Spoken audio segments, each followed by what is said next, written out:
Ruben Onsu turun tangan, gegara Bertrand Peto alami gangguan psikologis. Presenter Ruben Onsu tak tinggal diam setelah putra sulungnya, Bertrand Peto, mendapat banyak hujatan dari haters sampai-sampai psikologisnya terganggu.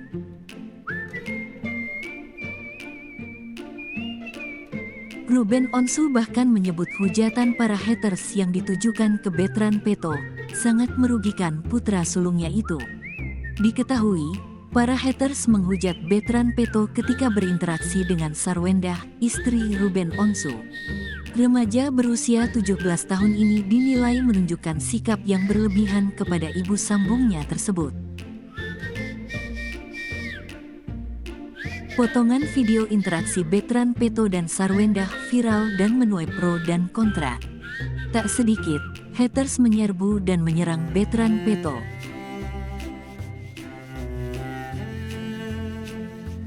Mengetahui hal itu, Ruben Onsu yang menjadi ayah sambung Bertrand Peto tak tinggal diam. Ruben Onsu muncul ke publik dan membela anak angkatnya itu.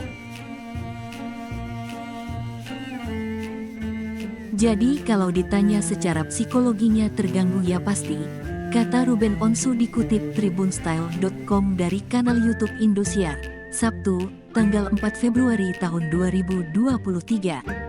Makanya bapaknya di sini yang turun tangan, ungkapnya.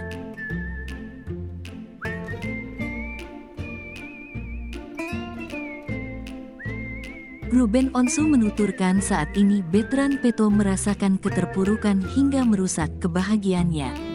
Buat saya, kalian sudah merusak sedikit kebahagiaan anak saya, jelasnya.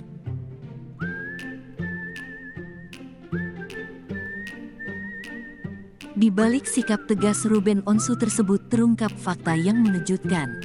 Ruben Onsu juga mengaku berani mengambil sikap tegas karena tahu kondisi yang terjadi dalam video. Tahu penggalan dari potongan gambar yang diambil itu merugikan, lanjutnya.